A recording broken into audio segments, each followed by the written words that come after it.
Hello, everyone, or good afternoon. Sorry about the mix-up with yesterday. A tricky thing when you're teaching online and then you get sick because there's no one else to cover. So I missed the 7202, but this one was I had changed and I just hadn't updated. We'll just give another couple of minutes for anyone else to come in. Now, the presentation is recorded, but I'm aiming to really have it as answering your questions rather than me, like I'm definitely not talking for an hour. It's more sort of touching base, see how you're going, answering some questions.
What I'll do is I'll probably get you to put your questions in the chat.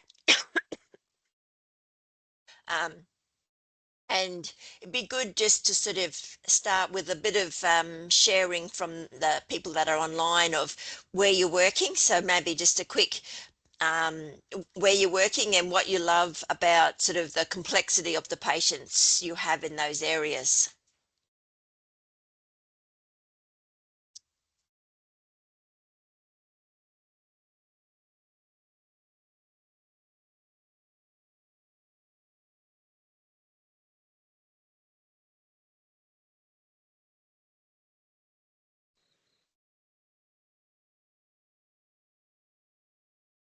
So you should better put that into the chat, where you're working.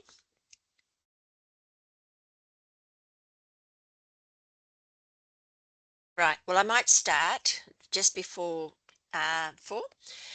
So I'm Dr. Elizabeth Coyne. I was a ICU educator many years ago. I've then sort of moved, worked agency across basically all different units around Brisbane, but I did actually come from Townsville, so in the ICU there.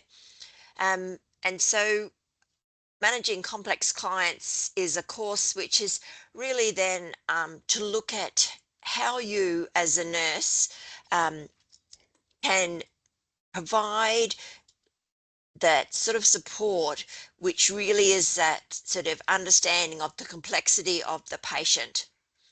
And you will be working through the modules. You will have learned about the different ways of comprehensive assessment, the aspects about situational assessment. So how you sort of think about and the more than just the patient factors, but the environment factors, the staff that you're working with, those factors. And you'll also be sort of learning in this about sort of the role of situational awareness in early identification of sort of risk factors, but also deterioration. Looking at what are the current assessments and what are appropriate assessments and reporting and communication tools for your patient and their complexity. And then the last part, which links straight into the assessment item, is to plan a management, patient management deterioration. So to sort of make sure that as you're caring for these patients, that you're actually able to sort of recognize, assess, and manage. Um, so I can't see any little aspects in the chat. I'm not sure if that means that you're not actually listening or you're working as well as you're listening. But yeah, if people want to sort of put some comments in the chat about their different sorts of high risk patients that they care for. And what I've noticed, it's great to see the posts in the Padlets and the answer gardens in the modules. It's good to see that you're working through them. But I wanted to sort of, start to have some sharing in the chat, if we can actually get that to happen, about what are complex clients. Because I think sometimes we get a bit sort of, you know, focused in our area of complex clients have to be clients in critical care, have to be clients in emergency areas. But I know that we're not all working in those areas, but we still have complex clients. Pediatric patients, Madison said, and very much so. That is because the thing with pediatric clients is that you've not only got their sort of their aspects as a pediatric child, as a child, but also the family aspects as well, which often are that situational factors. And then we've got, Rebecca in emergency, where you get sort of such a range of patients. But the other thing I wanted to sort of think about, because we often have students who are working in aged care areas where the complexity of their patient is often the comorbidities, the polypharmacy, and that is also, so if you're in one of those areas, you don't need to sort of think, oh well, I haven't got a complex client, but more, what is my complexity of my client? How do I sort of then link this? What are my assessments? And yeah, a lot of you are working in very much that high risk patients, which is that sort of that 5% with that sort of interaction of complexities, and then the comorbidities as well. One of the things that this assignment is really looking at is transitional care. And so I wanted you to think about, what does that mean? And so we've got a lot of people that are working in emergency.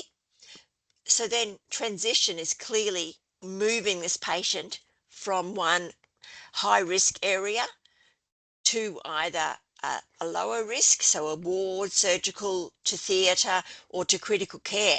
Very much a period of transitional care. And so what sort of things do you then use? Um, my son's phone talking to me. What sort of forms and that do you use to really monitor that transition, moving patients from high risk areas such as emergency to other areas?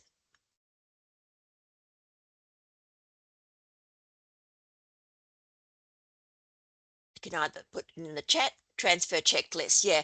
And these things, when you look at the trajectory of these have often only been developed in the last sort of 10 years. So, we started off with, theatre checklists, but now we really have transfer checklists for the complexity of patients which are moving around between areas.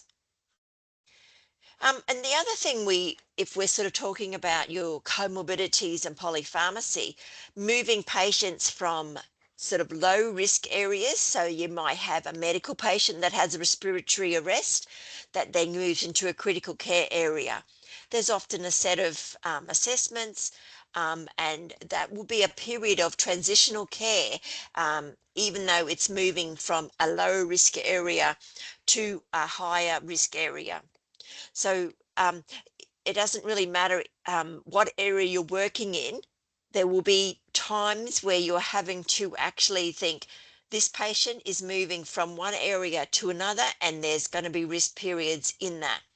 So that's that transitional care.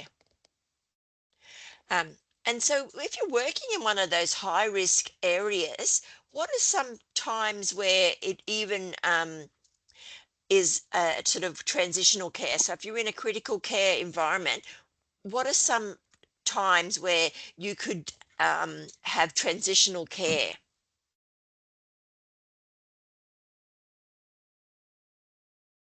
I will get to how to do the actual spreadsheet soon, but I was just going to go through ambulance handover. Um, yes, and that's what I was looking for, Megan, that transfer. So often in critical care areas, emergency areas, even in medical areas where you've got patients which are high acuity, you have to transfer them to another area for procedures, whether it's X-ray or whether it's theatre.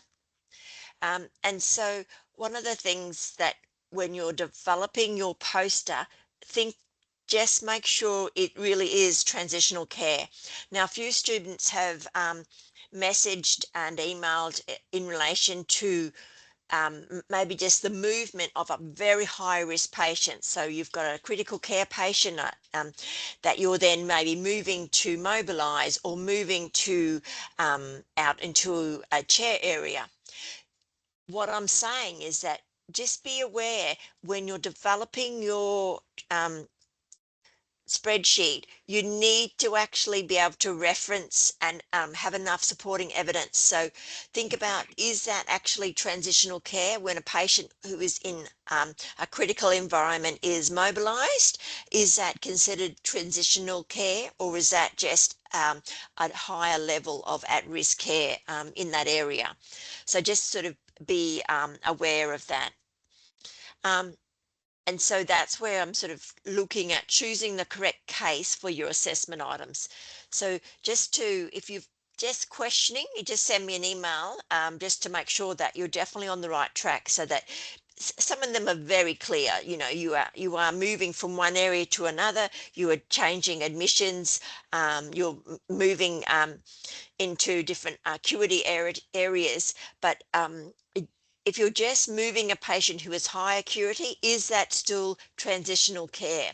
Is there checklists involved? Has there been evidence that supports that? So just be aware of that when you're actually developing your spreadsheet of what actually that might look like.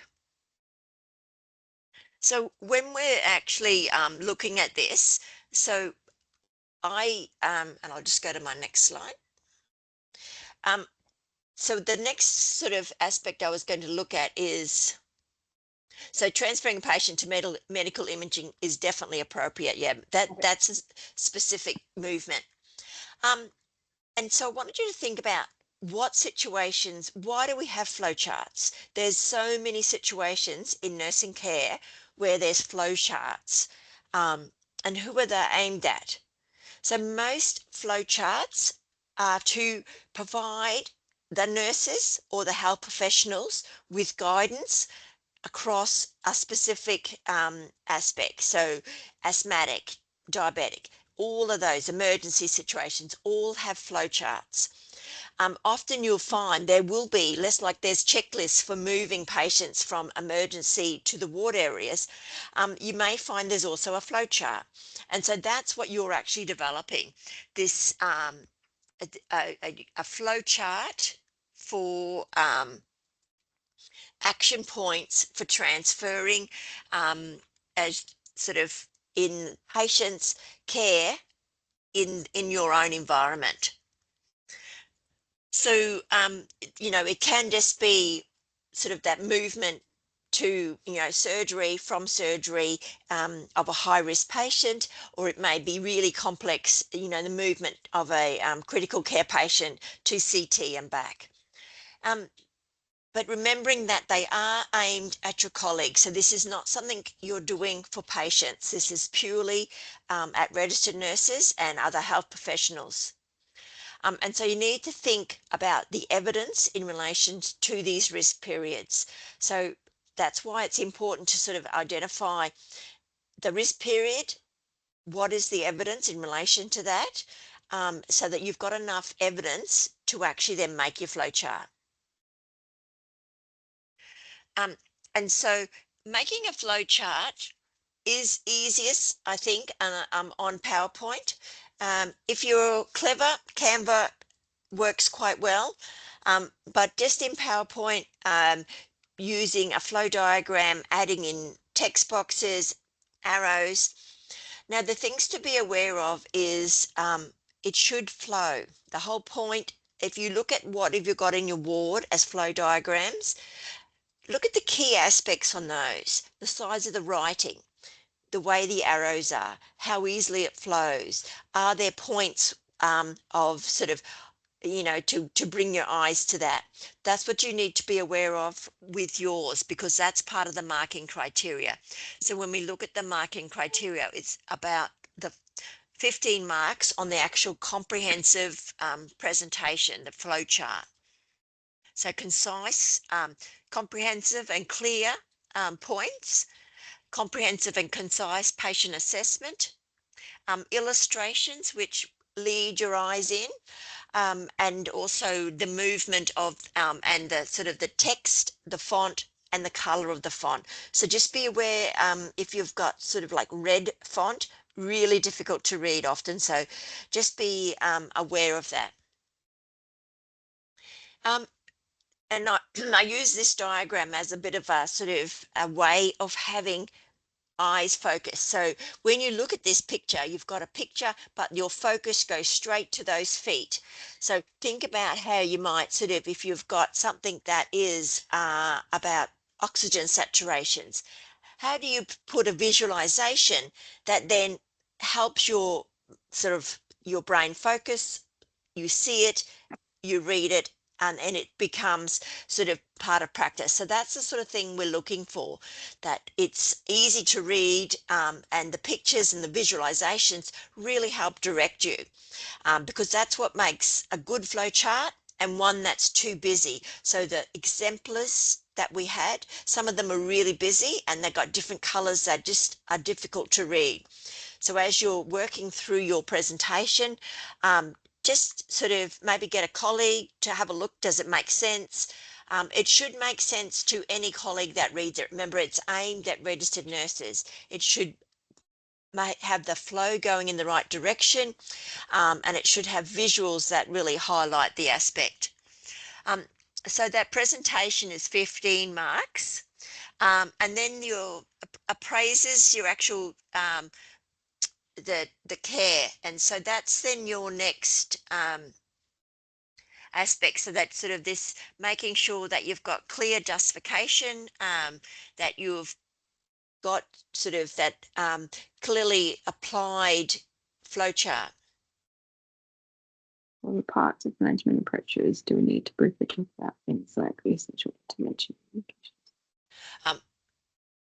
Yeah, so the comment that just came in, the management approaches, yeah, well, specifically in your summary as well. So you might have a flow chart which has got sort of some key points, and then some smaller points of, you know, completes the checklist, which are then sort of those particular strategies, you know, medication review prior to transfer and things like that. This becomes part of that flow chart. But then if you're looking at sort of make sure they're very nursing focused. Now, we're not doing things that are medically focused. So don't put in a whole, if you're sort of looking at a transitional period, which you're going to need a lot of medical aspects to it, then maybe you need to rethink about what your transitional care is, because it does need to be nursing focused. And so then interpret evidence and identify and manage the deteriorating. This is the 35 marks. So that's the main point. So this is where you're writing up your summary, and you're clearly looking at your client group, justifying the complexity and the areas of deterioration. So this is then 350 words on that. And then 650 words on assessment and management approaches.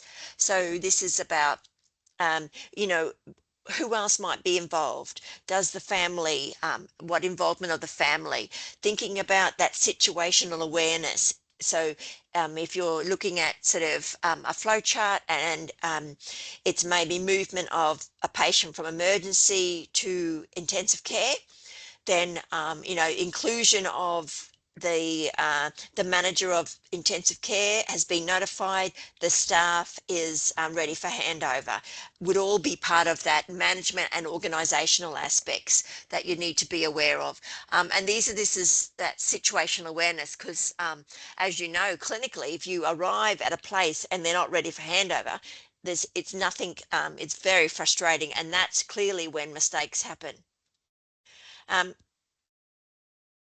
So we've sort of covered the main aspects of what is needed. Has everyone been able to read through the actual marking criteria? So 15 marks on your actual sort of flow chart, your presentation, and then 40 marks on that sort of your actual choice of patient group, your complexity of the group, and then the 35 marks again on your interpret evidence and identify. So this is where you've got looking at that sort of factors, situational awareness, organizational management, and family. The marking criteria is the last part. I will just share screen and show you. So you just probably haven't scrolled down further. So when you open, I'll just share screen.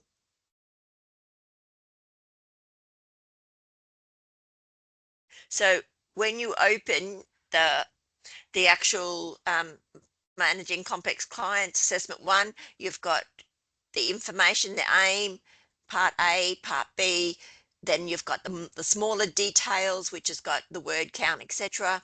But then all the way down here, because the way the word formats, is the marking criteria. So this gives you sort of so to get the highest marks, 15 marks, it's the comprehensive and clear. Organization, spelling and grammar. Several students have asked about referencing. So if you're needing referencing, just use numbered and then have your reference list for your flowchart on another page. So you might have flowchart 1A3 and then so if you've got it in PowerPoint, you literally just need two slides in the PowerPoint, one with your situational, your flowchart, and the other one with your references, and then a Word doc which has got your actual information. And so then appraisers were 40 marks, and then the interpret evidence and identify, manage your DRAN and clients. So this is then where you were looking closely at your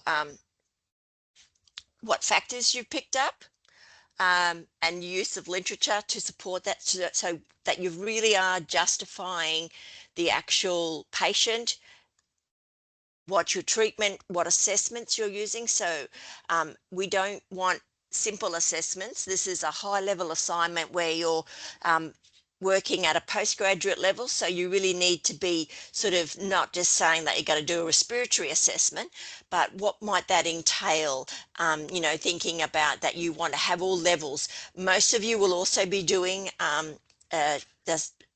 assessing complex clients. I can't think actually what it's called.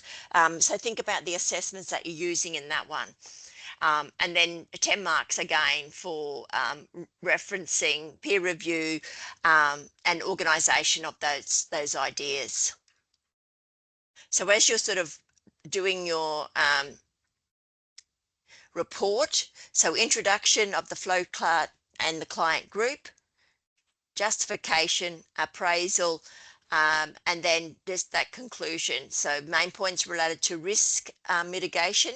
So identifying in your client group the complexity and the risk of and the risk factors, and then closing that off in your conclusion.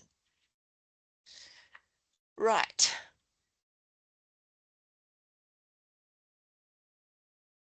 Marking criteria is if you go to your Canvas site. Oh, it's here.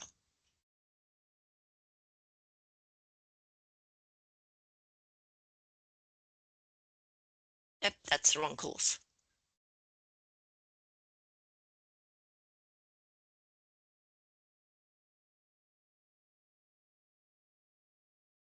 So the easiest way to get to the assessments is just clicking on this tab. And so once you go into this, it has, and my look will be different from yours, but there's in here, there's the information, there's another little spiel from me, but there's also all these exemplars to have a look at. Some are good, some are not so good. So remembering to sort of think about, oh, that was a good one. Take those points from that one, don't use those points. So there's a whole range of exemplars. The word limit is exact now, and it does not include the reference list.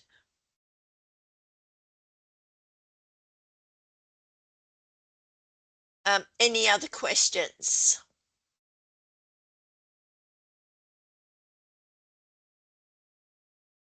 Does anyone have a specific question about their client group, or have I sort of covered it, explained it to you? And see, we can use this team site to continue with questions as well.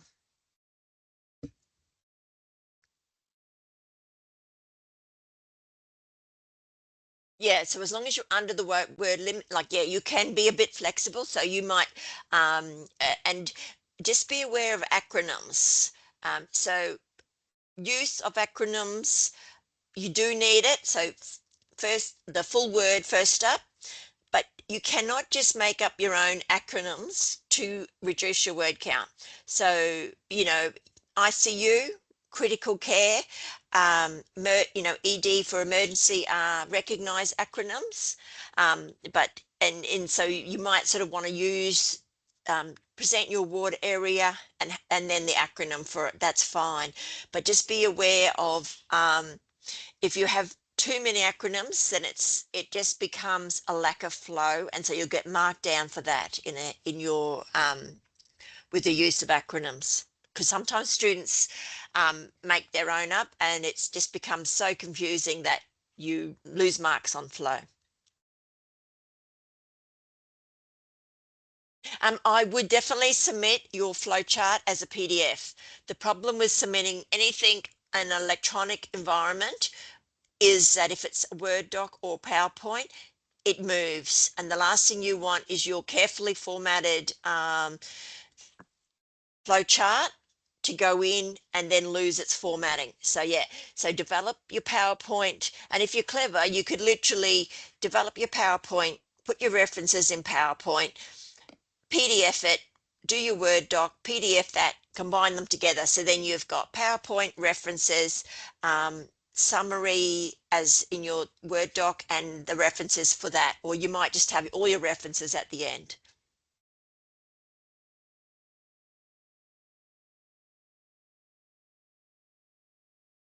And one of the things to be aware of, so that use the library. So in your list, I spend a lot of time updating these readings. It did send me a little bit crazy, but I have actually updated the readings. So make use of these. This has got a whole lot of information about factors for situational awareness, clinical deterioration. So, this is 2026. So I went through and picked up all the current evidence for you to sort of have. So, and often when you're looking at this, so say you've got, these one, I can't remember, this is a pediatric one. I can't actually remember. So you go into it.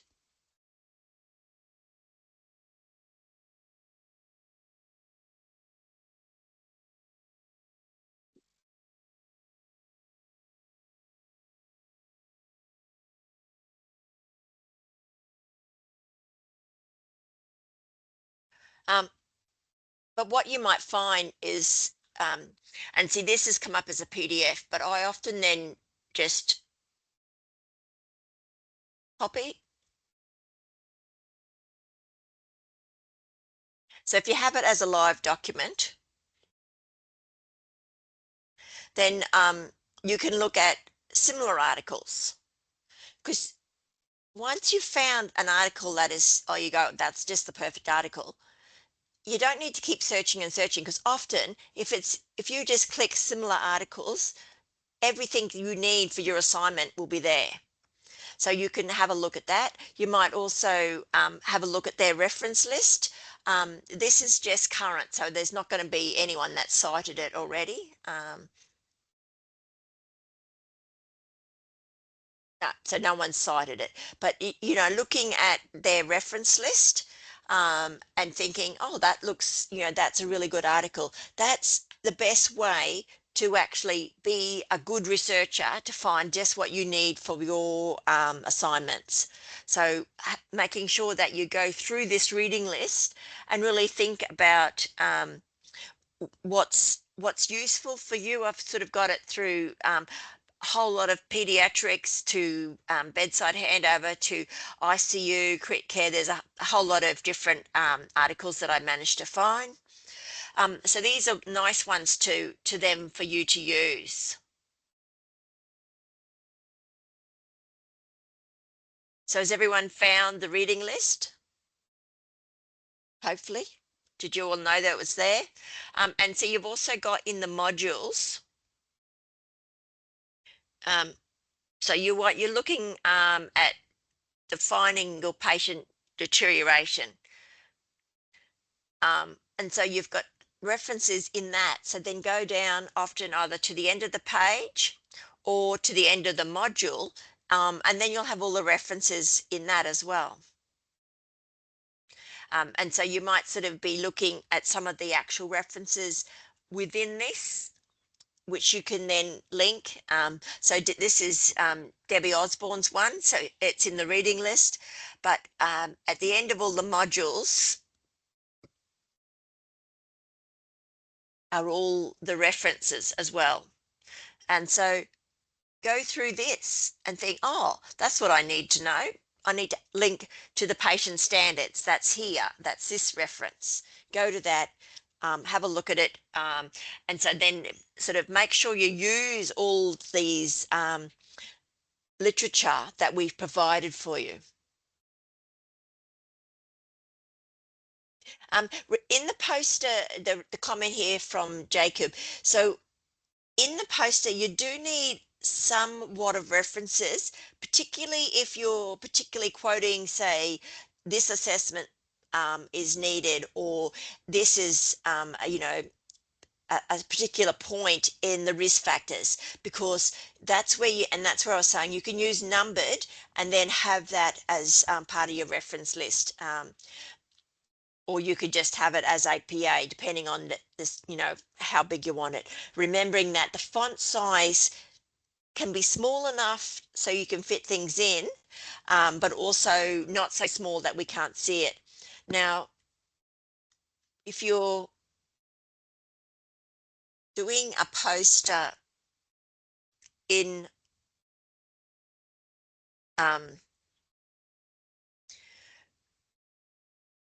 PowerPoint, using the designs, and so you can just go quite basic. So if we'll probably need to put, so we want to, yeah.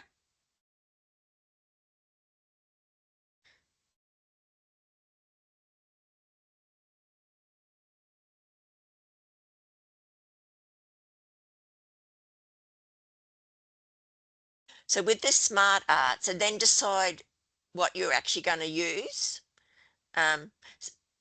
Thinking about the complexity of, you know, see something like this could work quite well. And then you can just add in, so if you want to add another aspect, you just add it.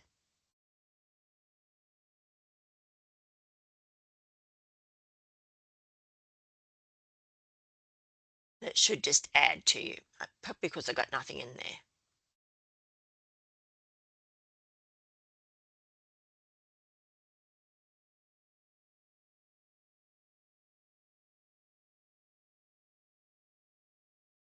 So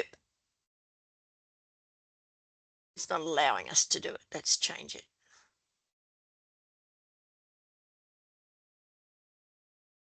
So just play around with the word out. You can change the colors, use different drop downs for size. You could also add shapes in there. This one's a bit easier. And so you might then sort of decide, oh, well, I want that, but I want to actually have another sort of, aspect below it. So then you just fiddle around with something until you get something you like.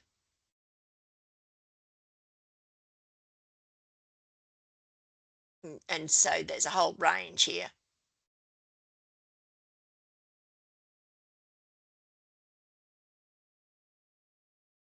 Not that you use that one because it's got no flow to it. But see, the other thing you can do is look at the designs. And so these are different designs, but you've also got the colors so that you might say that I want to have those colors, or you might then decide you want to have different. And so then you may have sort of some background formatting in there. So remember to just play with PowerPoint. It's got a lot of capability.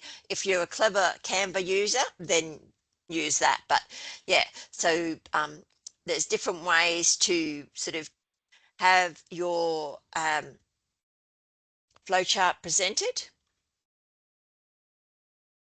Yeah, you can, and just to Rebecca's comment, you can label your references with numbers. You'll notice that on most posters. And see, once you get this, then you could then you have your new slide, which then you call your reference list. And so you just insert text box.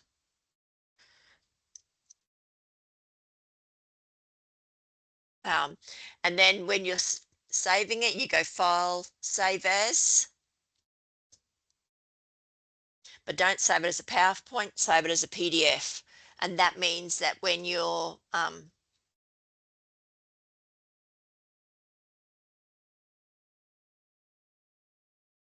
saving it,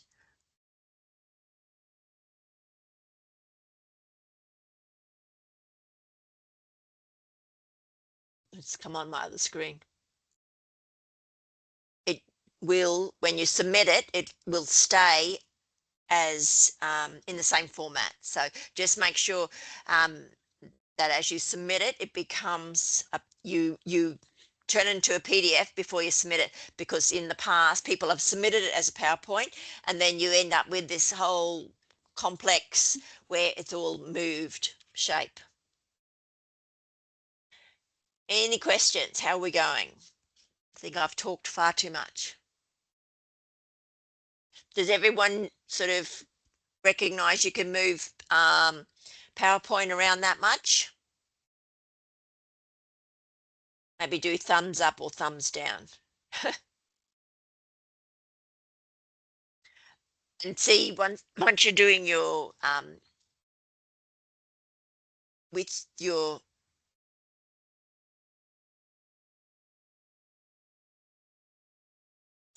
to combine your documents,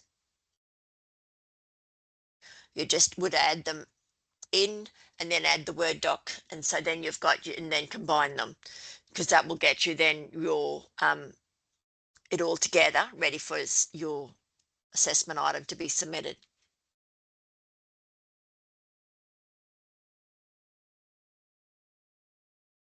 Has everyone got happy with their client?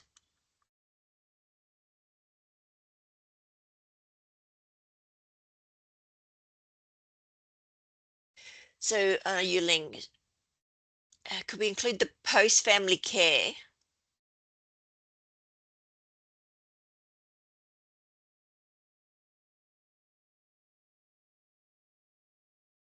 Um,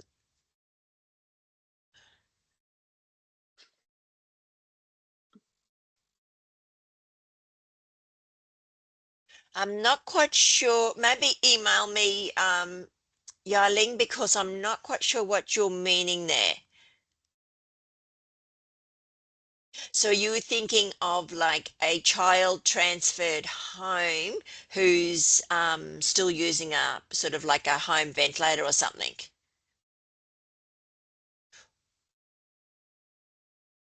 And Annabelle, yes, yeah.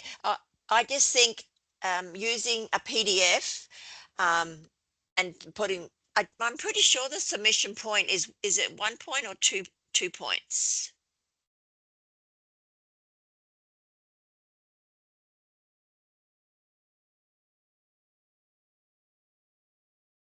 Oh, no, you need the, so you put your posters in here and then that's for the peer review and then you submit your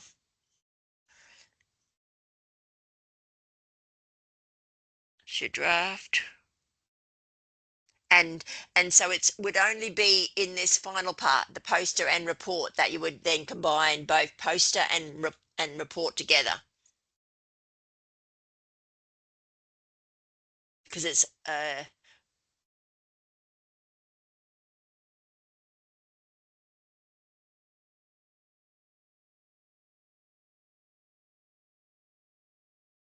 I'll have to check. I can't work out whether it's 1 point or 2 points.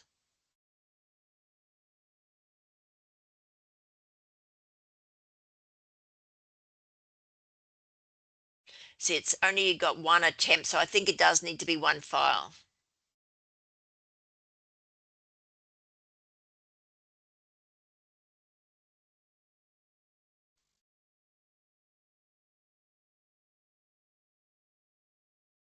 But there is that point for the submission of the US posters for your peers to review. So as we get as you start to sort of have your posters, then you submit them here. And that's more just about sort of each people learning from each other, because normally in the classroom you'd have this and you'd present and you'd be able to see each other's, but when you're submitting it, you can't actually see each other's. Yes, combining as one document for the final submission, but just put your poster and your references as a PDF in that one.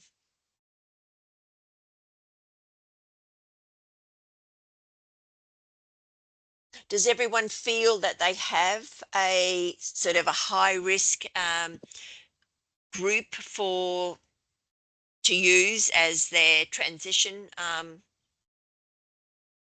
flowchart?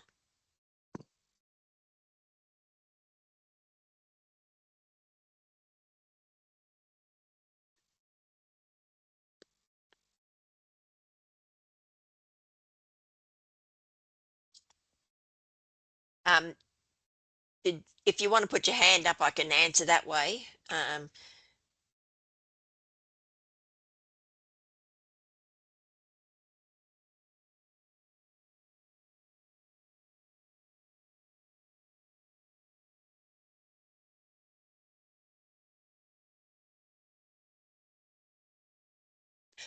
Sounds like a lot of the people that are on the call are working in critical, like high acuity areas anyway, but there will be probably a few of the students that may not be working in those high acuity areas. So think about sort of, yeah, it may be a sort of a diabetic ketoacidosis that is then needing to be transferred uh, to critical care or to a high acuity ward. It may be the movement of sort of a trauma patient from a surgical ward before or after surgery. Again, that would be a high risk transfer if you've got multiple trauma, even though they may not be in intensive care. If you've got them in a surgical or an orthopedic ward area, they would still be a high risk patient and a high risk transitional care.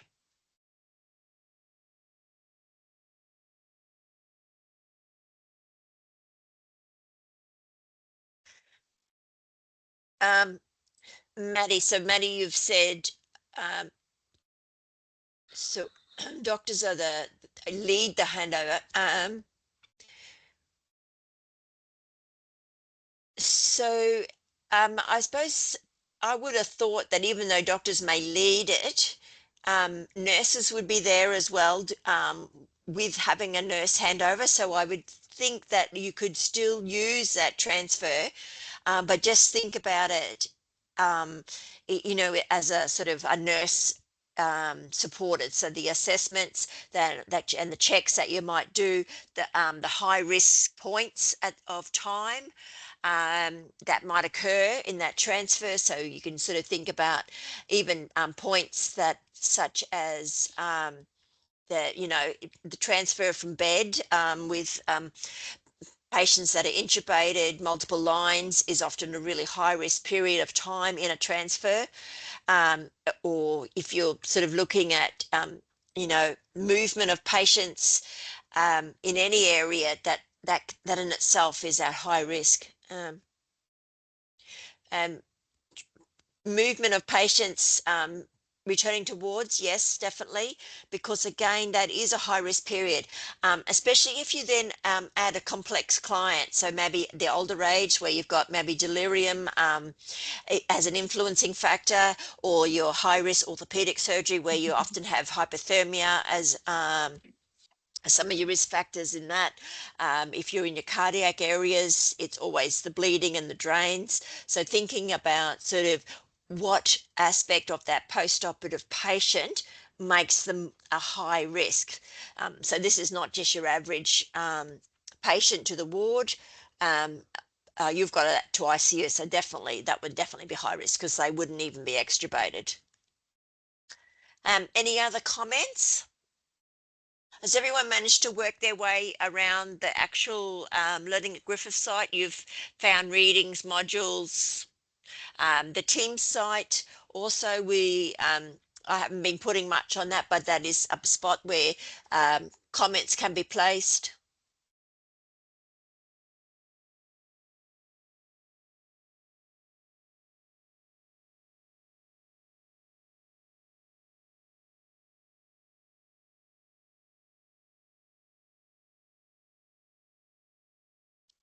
So specific group pediatric trachea patients. No, well, you can't, the thing is to focus specifically, but then think about, so if you're moving that patient from your high acuity area to a ward area, that would be a high risk period. What would need to be done, what key points on that transition. Patients coming from ICU, definitely in that situated in that high risk area. And transition to the ward, yeah, because of the fact that it's the complexity of what you need to hand over. Monique, the marking criteria, go to assessment overview in the course and you click on that, and then you've got to click on the live link. And then go, and it should look something like this with my little discussion about the posters. You've got all the exemplars here, the templates, and this in the larger font is the actual marking criteria. But the main thing, when you click on that, you need to scroll down all the way down till you get down to this bit.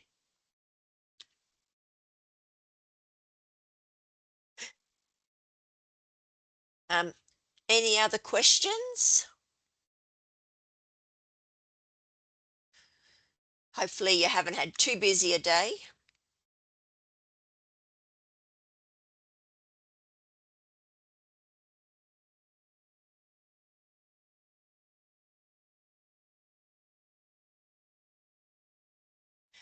So the comment from Anna Lynn, I would include, so they're extubated just before.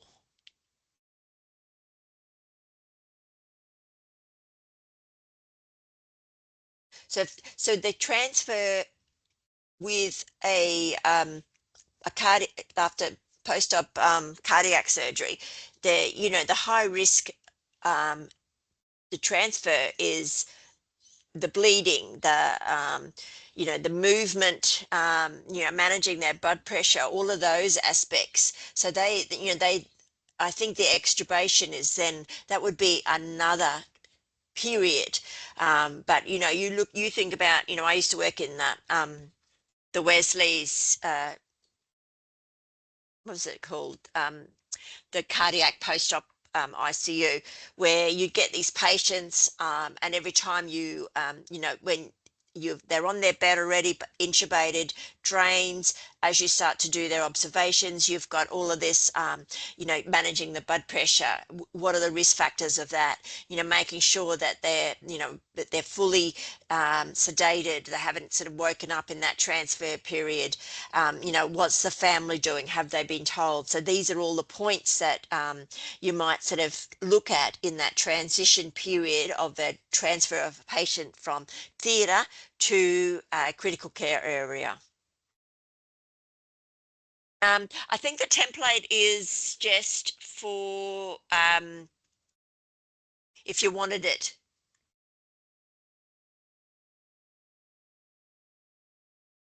It's sort of more a introduction. It's probably easier just to keep the headings and have it as a sort of 150 words, because that template would be quite annoying to probably use. But I think we've set it out like that, so to give you an idea of how the factors go. And often when you look at flow charts, they might have a template which then aspects that staff might fill in. So if you think about some of the critical care transfers, they've often got the template, and then they might have also other information which helps you understand what are the key points. So using this is more sort of a choice. So you can report the plot template 2, where it's just a flow. So it is your own choice. Personally, I would go with the straight Word doc. You probably didn't realize it had 2 pages and the second page was just the Word doc. You really need to click through all the different aspects, because we have got so much information in these websites. And don't be afraid, once we get some of them up in the discussions, to make comment, because it is part of the learning process about sort of having a look, because even though the sort of yours will be marked, but it's also good to sort of see what other people are doing, and remembering that this may be something you can actually then present back to your ward, especially if you're in the area where they haven't got a flow chart for this particular transitional care period, that this may be something that you might be able to present and suggest that they then take your flow chart. Definitely, Lyndon, receiving patients in ED. So that would be your transfer would be from ambulance to emergency, or even depending on the acuity, you might have from an aged care facility to emergency with a patient that maybe had comorbidities, delirium, that you were then accepting from an aged care facility. Or if you work at an aged care facility, that transfer to a higher acuity facility would definitely be transitional care.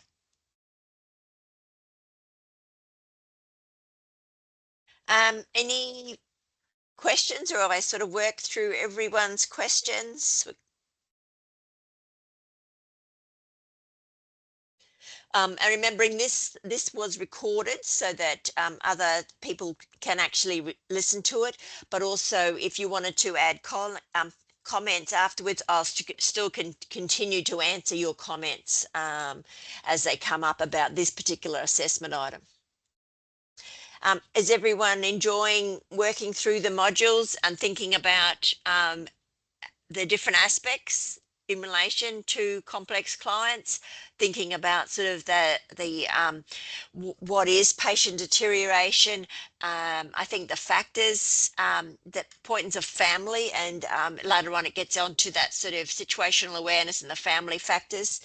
And then we've got all this information also about rapid response systems. So you might want to have a look at some of those as you're sort of developing your own flow chart to sort of what do they look like? What do points do they consider? And then again, as you're looking at assessment 2, to think of sort of the factors, handover, family escalation, and then family-centered care. Right, well, I think we've probably run out of questions there. Those that are working can go back to work. They probably have only been allowed a half an hour break. Those that have just gotten home from their day shift can now relax and have a glass of wine. The next class, I think, is in week 5 or something. I'm not sure. I do lose track a bit.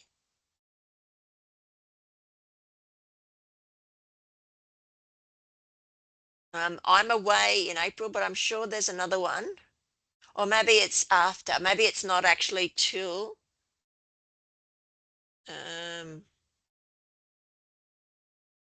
week 8. It'll be in the study chart.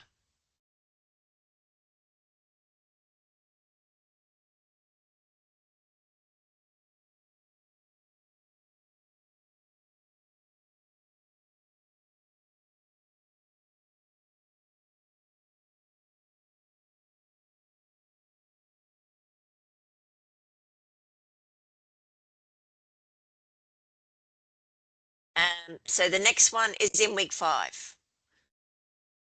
And it is at 10 to 11 in the morning. And then the one after that is back at 4 to 5. I'm sort of trying to move them from when they were, so that if you're on day shifts and early shifts and night shifts, you can get to some. So they fall before each of the assessment items. But the main thing is to any questions, they can go on the Teams, but also you can actually email me. And if it's something really important that others might consider, like that's how I sort of got the PowerPoint, I will also then put it on the Teams or for others to see. Rebecca's comment, it depends with the small bowel obstruction of the actual acuity. Massive hemorrhage definitely is going to be high acuity. So just have a look at the evidence.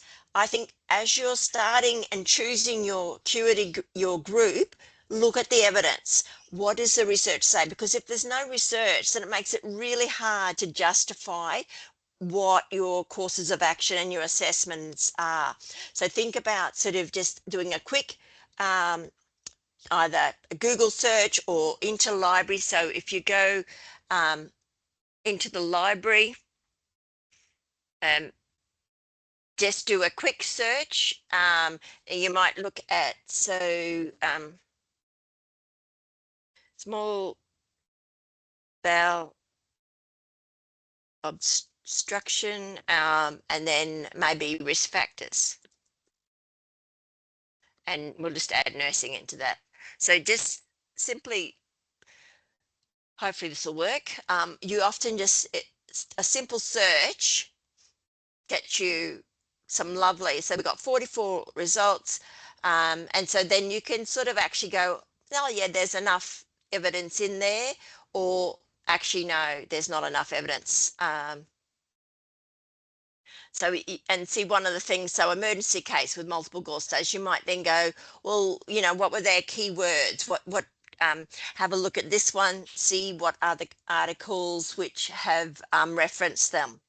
So just by doing that quick literature review helps you go, no, there's enough evidence, or actually, no, there's not. And so, you know, we can look through, that is a badly presented reference. So what is the evidence there to actually then identify that, yes, I have got enough to write my assignment. I've got the microphone turned off so you can speak if you want. No, you haven't actually, Monique. Oh, sorry. Sorry, my husband's just tiptoeing around the house, so I thought it was off. My first time using Teams, that's probably why. That's all right.